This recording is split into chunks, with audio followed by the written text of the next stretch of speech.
Good day, everyone. Welcome to Real Conservative Headline News. I'm your host, Nathaniel Rajkumar. Starting off locally here in Trinidad and Tobago.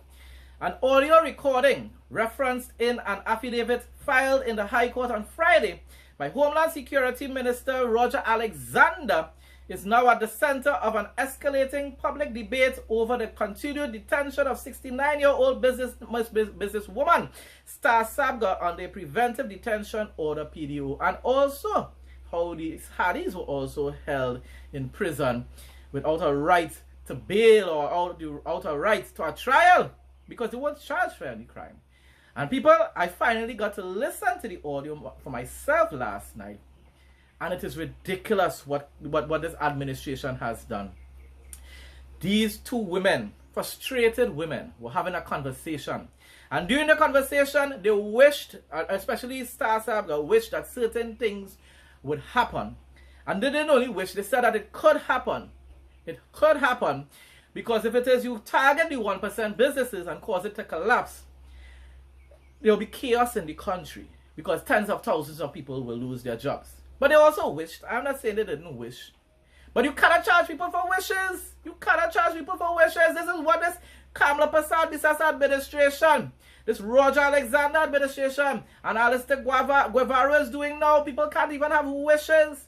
You know how much people who wished these same things on Rowley and his crew, the tyrant Rowley, Emperor Thanos Rowley, and his destructive crew for 9.5 years. You know how much people made those wishes, even commented online, even hoped that the 1990 situation would take place again. You know how much people said that? And even in personal conversations or in public, personal conversations, but in public, I had to warn people, do not make those kind of statements online because you could be charged for inciting violence. That is what and the thing about it is, wishing it still isn't inciting violence, but we know the vindictive government that we have. If it is that you're calling upon groups, calling upon people to go and do something, then you could be charged with inciting violence.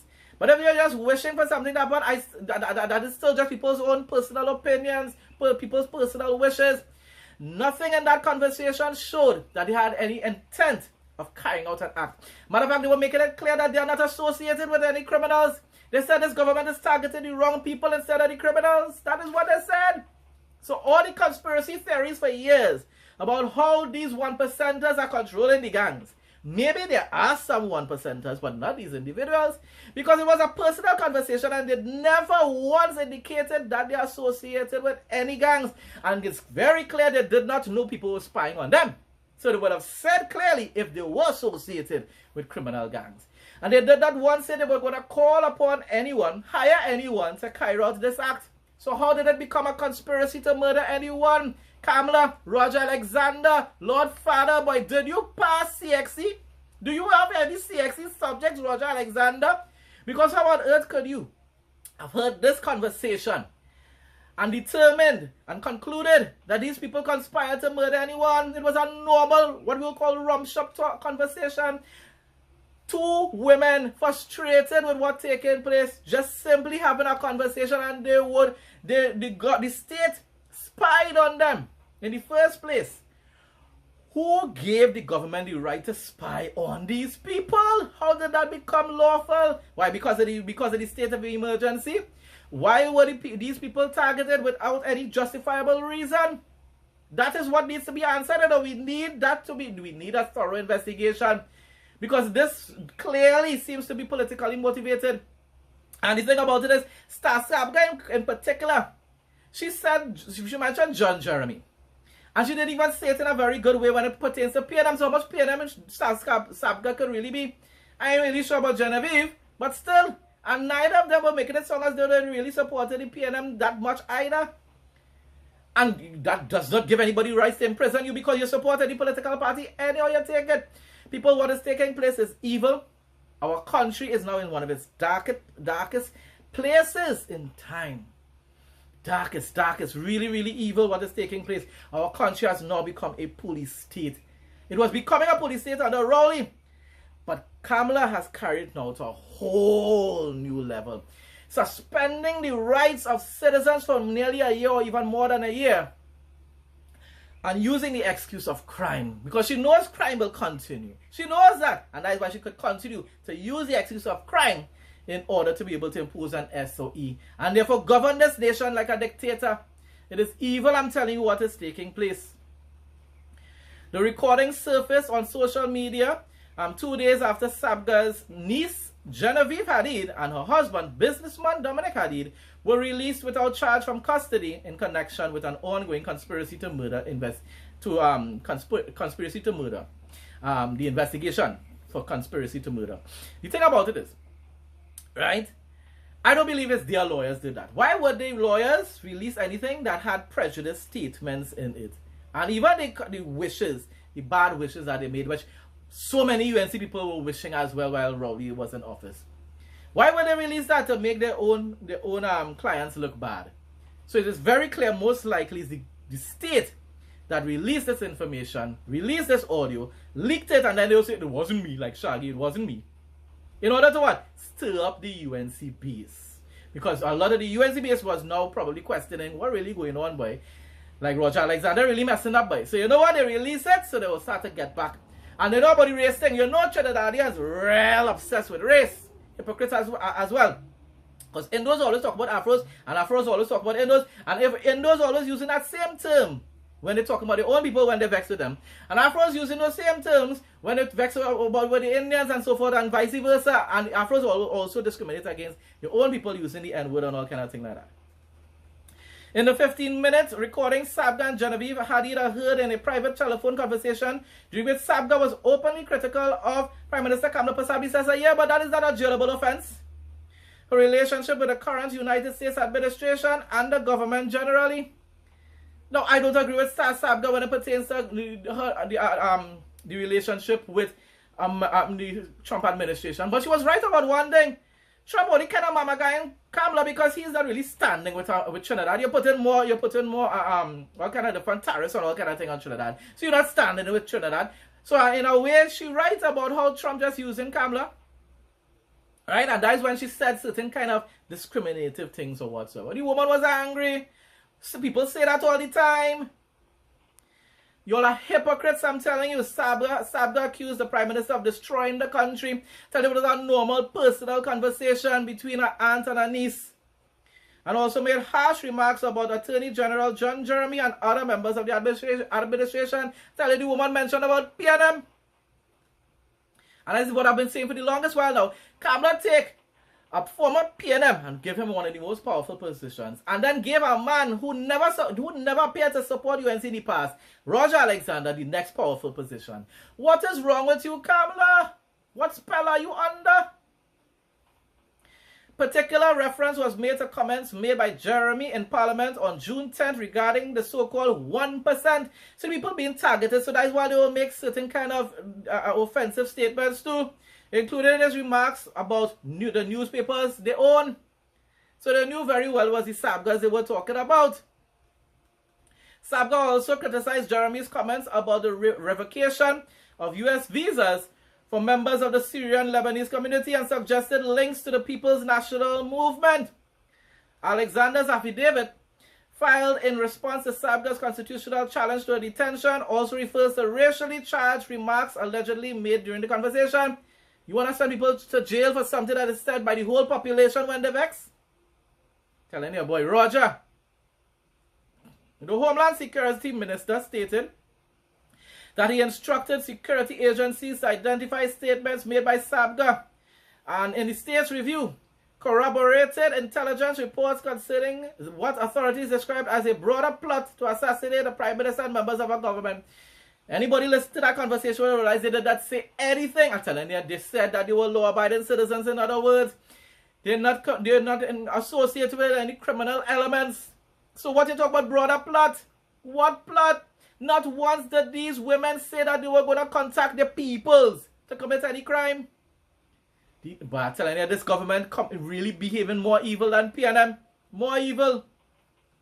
According to Alexander, the material relied upon to justify the continuation of Sabga's PDO includes statements and audio recordings obtained from Sabga's landline telephone and Genevieve Hadid's mobile phone shortly before the arrest. Once again, the question is, who gave the government the authority to do this? Who? Why? Because of the SOE.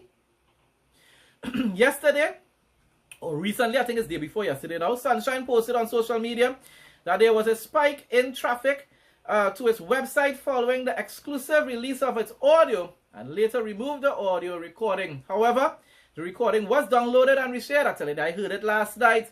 Heard it. And not once did they mention that they control any gangs and that they were going to call upon any gang members to commit any crime.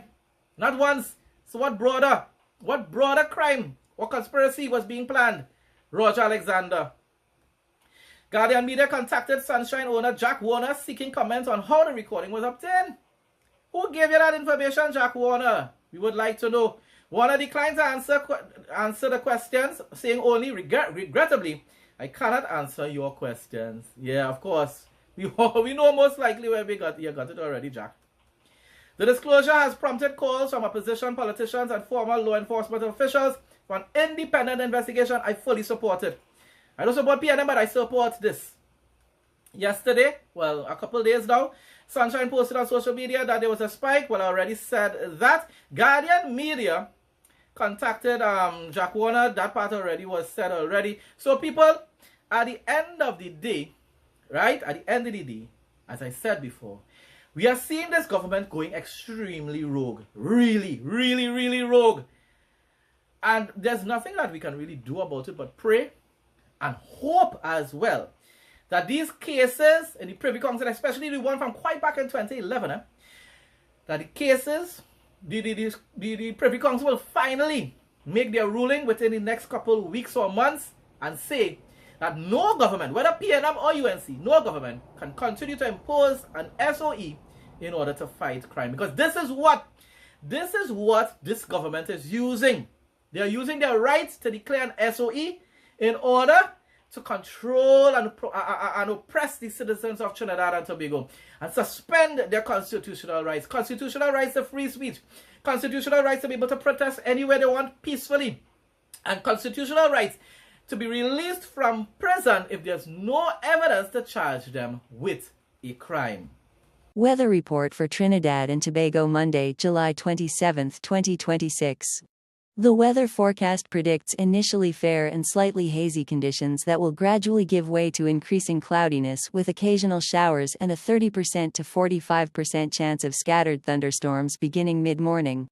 Daytime high temperatures will reach 29 degrees Celsius to 31 degrees Celsius, feeling like 33 degrees Celsius to 34 degrees Celsius due to 78% humidity before dropping to an overnight low of 24 degrees Celsius.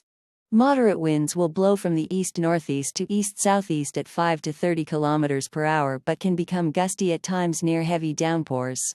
Localized street or flash flooding is possible during heavy showers and thunderstorm events. A mild to moderate concentration of Saharan dust will remain present in the atmosphere and sensitive groups should exercise appropriate caution.